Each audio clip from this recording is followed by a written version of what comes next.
Happy Valley is one of China's premier amusement park chains, and on July the 8th of 2025, I was lucky enough to be able to visit the one in Shanghai. In today's video, I will review most of the roller coasters, the park as a whole, and how good it is. Let's start off with the individual reviews of the coasters. There's three that I'm going to be uploading separate reviews for: the Megalite, the Dive Coaster, and the Wooden Coaster. The first coaster is Coastal Ant, which is a Jinma Rides family coaster. While it is a little janky, it's not too much and it's gonna be fun for little kids. As for thrill seekers, it provides little laterals, so I'd recommend riding it once for the credit and moving on. The second roller coaster is Crazy Elves, a Zamperla spinning mouse. Since I was the only one on the train and I was sitting on a far side, I was able to get some pretty crazy spinning, so that was fun. The third coaster is Family Inverted Coaster, or the sign in Chinese says it's called Ocean Adventures. This is a B&M family invert, and unlike some of the newer ones in America, which some of them have been kinda rough, this one was really smooth.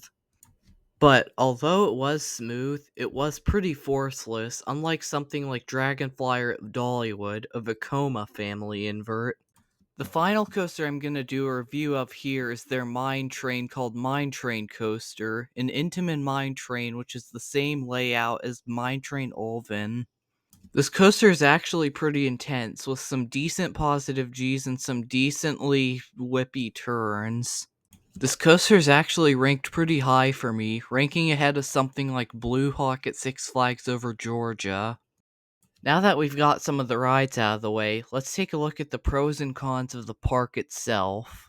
One of the first major pros of the park is how easy it is to get there. You can easily just hop off at the metro station Happy Valley's at and take some free shuttle buses over there. While it is a little off from downtown Shanghai and something like Shanghai Disney, it is still pretty easy to get to thanks to the metro system. The second major pro of this park is the really deep lineup. This park has a coaster for almost everybody, except two major holes that are still left that I'll get to in the cons. There's a kiddie coaster for young kids, multiple family coasters that each stand out in their own way, and several thrill coasters. The third pro is the variety of food. While I didn't eat at the park, I saw multiple different options, including a KFC and Pizza Hut. My fourth and final pro is how beautiful the park was in terms of nature. The park takes place over several lakes, with lots of trees everywhere, which makes the park look really nice. And in some of my footage, you can almost hear cicadas over the roller coaster. Listen.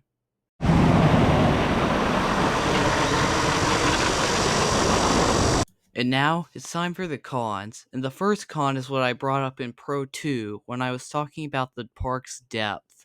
This is that the park lacks both a launch coaster and a major multi-looping coaster. The only inversion on a coaster in the park is the Immelman on the dive coaster, which doesn't do much of anything. But hopefully when they get their surf coaster in 2027, that'll have both a launch and more than two inversions. The park desperately needs a multi-looper, but at least they're addressing it. The second major con was operations. What would happen sometimes, but not all the time, is that they'd wait for the train to fill up completely before sending it. This was especially bad on the family inverted coaster, where they'd wait till the train was pretty much full to send it out. But on something like the Megalite, they wouldn't do this, making it really confusing and inconsistent. This is really bad because sometimes you'll be sitting there locked into your restraint for 5+ minutes. And the final major con I'd like to talk about is how hard it is to get water. It's pretty hot and humid out in Shanghai, so you'd think they'd at least try and put some water fountains or water bottle refill stations around the park. But since they have none, it forces you to go to some of the stands that sometimes refill your water, sometimes don't. One thing that's not really a con, but I like to bring up, is that some of the staff speak English, some don't, so just keep that in mind if you choose to visit this park. It isn't really a con since China isn't really an English speaking country, but it's nice that at least some of them do. As for my thoughts on the park, it's a really nice park. I would have liked to spend more than 5 hours there, which would have allowed me to get more footage, but we had to go due to not knowing when the metro closed. And while both chains are unique in their own ways, Happy Valley is pretty comparable to Six Flags. The main difference is that Happy Valley seems to have more theming and family coasters, but without any IPs attached to them. One thing I'd like to change about the park is the roller coaster names in English, because it's basically just a description of what the coaster is.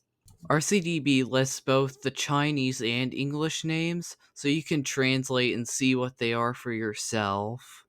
Overall, I'd probably rate this park 3.5 on a scale of 5. It's good, but it has its flaws. If you liked my review on Happy Valley, please like, share, and or subscribe. It would help my channel out greatly and my video with the algorithm.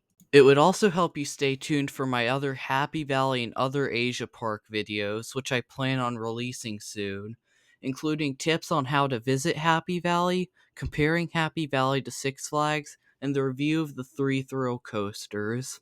If you're here from the future, I'll post them in a pinned comment down below. My next park review is going to be Siam Amazing Park at Bangkok, Thailand, and its one coaster, Boomerang, so stay tuned. Thank you for watching, and goodbye.